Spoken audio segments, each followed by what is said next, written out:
How does protein contribute to gut health? So not only is protein essential for building muscle, as everyone knows, but every cell in the human body contains protein. The basic structure of protein is a chain of amino acids. You need protein in your diet to help your body repair cells and to make new ones. And I'd argue that one of the most overlooked benefits of protein is actually when it comes to gut health and our digestive system.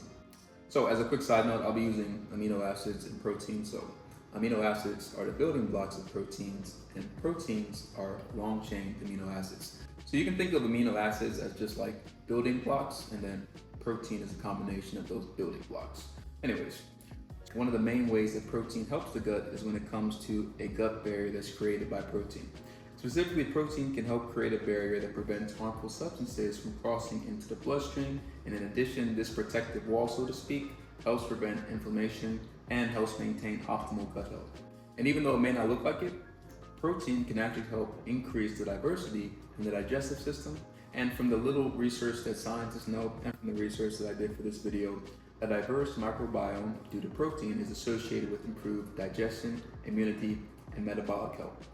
Now, in addition to that, protein fermentation, or the breakdown of protein, produces short-chain fatty acids. These can help improve the health of the intestines and reduce inflammation as well. As you can tell, there's a big emphasis on this barrier of the wall of our gut that protects the gut from anything outside of it. And this is because any disruption regarding this wall or any breakdown of this wall can result in diseases such as Crohn's disease or celiac disease. How can we make sure that we can strengthen this wall, and how can we make sure that we consume enough protein to protect our stomach?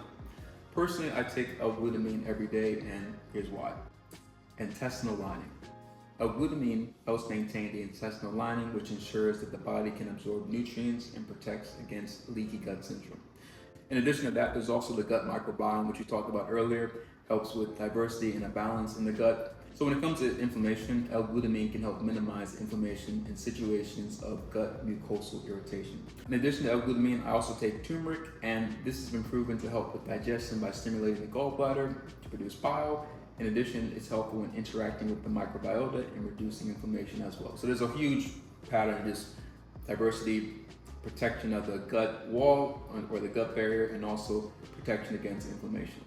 In harmony with that, it's also suggested that you can take branched-chain amino acids, aka BCAAs. So these are abundant in foods like meat, dairy, legumes, and certain grains, but you can also take them in supplement form as well. So they play a role in promoting gut health, muscle protein synthesis, and modulating the gut microbiota. And this is just a brief overview of how protein helps us. Now, personally, I only take L-Glutamine, turmeric, and digestive enzymes. And that was only after talking to a gastroenterologist and also a dietitian. And they basically told me that these supplements would help with my symptoms as far as Crohn's disease goes. But this is just what I take for myself personally.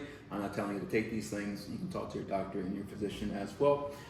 So we're barely scratching the surface with protein and how it affects our bodies. But as you can tell from the little that we talked about in this video, protein is great for our bodies. But what about carbohydrates?